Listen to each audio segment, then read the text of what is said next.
Ahojte, dnes sa budeme rozprávať o časozbere. Ukážem vám, ako natáčam časozber, aké intervaly používam, akú techniku, proste všetko s tým súvisiace, aby ste mohli poprípade načerpať nejaké nové vedomosti, informácie a aby ste v reále videli, ako to funguje, ako to prebieha a aké sú potom výsledky. Takže fotoaparát mám pripravený, všetko nastavené, už sa natáča. Takže povieme si samozrejme k tomu aj nejaké časy, nejaké frekvencie a všetky údaje, také základné, ktoré treba vedieť, aby ste si vedeli vypočítať, jak často máte vlastne urobiť záber za sekundu a podobne. Takže všetky tieto údaje počas tohto videa preberieme a budeme sa o nich rozprávať detailnejšie.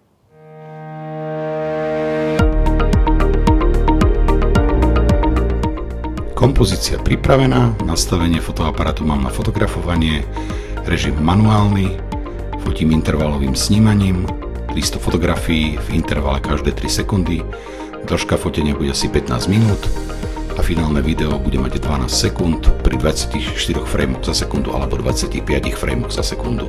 A pozrime si teraz finálny výsledok.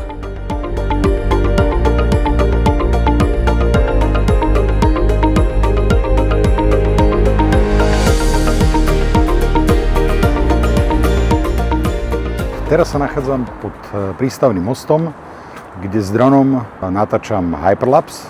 To znamená, že časozber s pohybom, že kamera sa celá hýbe. Či už dopredu, do boku, alebo orbit okolo nejakého objektu. Nastavenia sú veľmi jednoduché, tým, že natáčam most, kde chodia autá, čiže autá sú dosť rýchle, tak vlastne potrebujete robiť vo väčšom intervale zábery, fotografie vlastne. Takže každú sekundu jedna fotografia. Približne natáčam 12-sekundové video, to znamená, že potrebujem 300 snímkov, keďže budem expedovať 24 frameov za sekundu video potom vo finále, tak si to veľmi ľahko viem vypočítať 300 deleno na 24 a vidím vám približne koľko sekúnd bude trvať celé to video. Takže nastavenie každú sekundu jeden záber. Nastavil som si na drone waypointy, to sú body, že kde chcem, kadiaľ, aby sa mi dron pohyboval počas vlastne robenia tých fotografií alebo natáčania videa, to je jedno. A tým pádom vlastne on ide po tej mojej trase a počas toho vlastne fotí. A tým pádom potom tá kamera je v pohybe. Popri tom, že vlastne beží nám tam časozber, tak je vlastne pohyblivý. A to sa volá hyperlapse. Dúfam, že sa vám to bude páčiť a že dostatočne jednoducho to vysvetľujem. Samozrejme potom ešte popri týchto videách, kde si ukazujeme priamo z miesta, kde natáčam nejaké hyperlapsy alebo časozbery, klasické timelapsy, tak popri tom ešte budem robiť to, že budem vám do toho nejakým spôsobom dávať nejaký komentár, že aké nastavenia, kedy s fotoaparátom, s nejakým iným zariadením a podobne, lebo telefóny a rôzne zariadenia natáčania videa alebo robenia fotografií majú časozbery v sebe ako funkciu a pri niektorých nie je možné nastavovať intervaly, nie je možné nastavovať proste žiadne nejaké špeciálne nastavenia, len pár drobností alebo poprípade vôbec nič. Stlačíte, natáča, vypnete, hotovo. Takže všetko si ukážeme a budeme pokračovať ďalej. Ešte pár slov k waypointom pri dronoch. Pokiaľ máte scénu priamu, čiže letíte buď do boku, rovno, neodbočujete nikam, nerobíte zmenu pohľadu kamery, tak vám stačí zadávať vždy 2 waypointy, čiže jeden na začiatku, jeden na konci.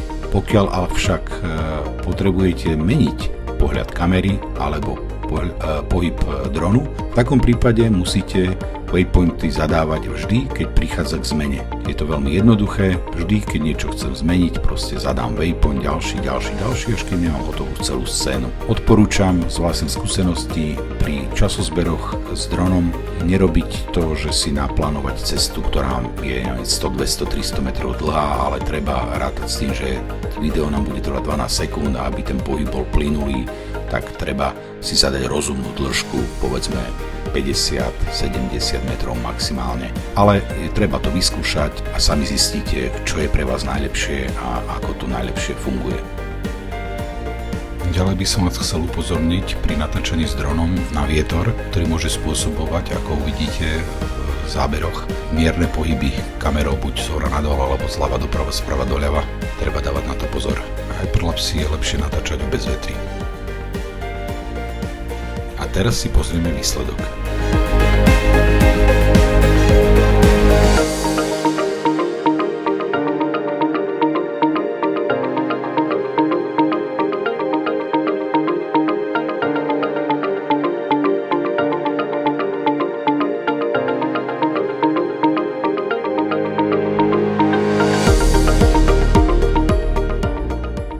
Tak presunul som sa k Apollo-mostu.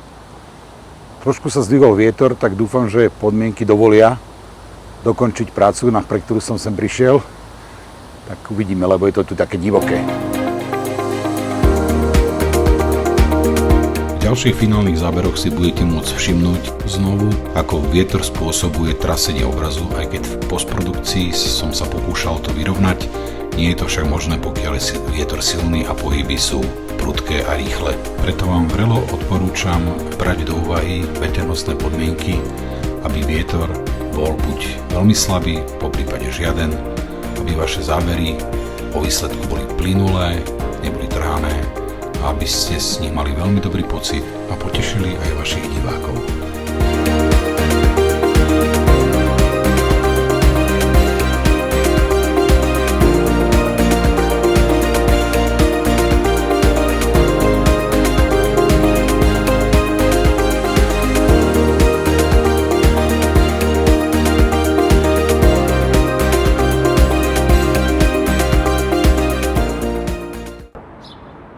Takže práve som dorazil do mesta, kde dokončím pár hyperlapsov, movelapsov a časozberov, čiže klasických timelapsov.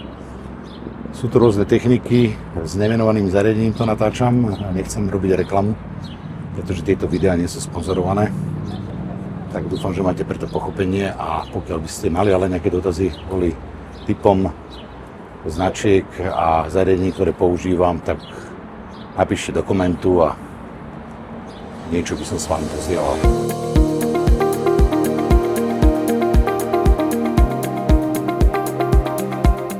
Tieto mestské zábery budem natáčať 3 spôsobmi. Prvý je časozber, tzv. timelapse, pri ktorom zariadenie, s ktorým natáčam, je statické, s pohyblivými objektami v zábere a v požadovanej frekvencii snímkov tak, ako vyžaduje daná scéna. Druhý spôsob je hyperlapse, pri ktorom sa pohybujem so zariadením, ktorým natáčam zábery v určitom smere a požadovanej frekvencii snímkov pre túto scénu, v tomto prípade v menšom intervale snímkov ako pri klasickom časozbere. A tretí spôsob je motion lapse, kde zariadenie je na statíve a otáčaním napríklad okolo vlastnej osy natáčam snímky buď zľava doprava a naopak, alebo z hora nadol a z dola nahor.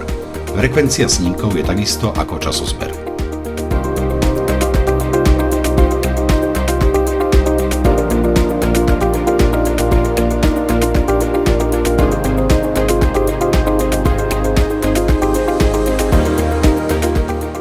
Tu sa môžete pozrieť na všetky 3 techniky.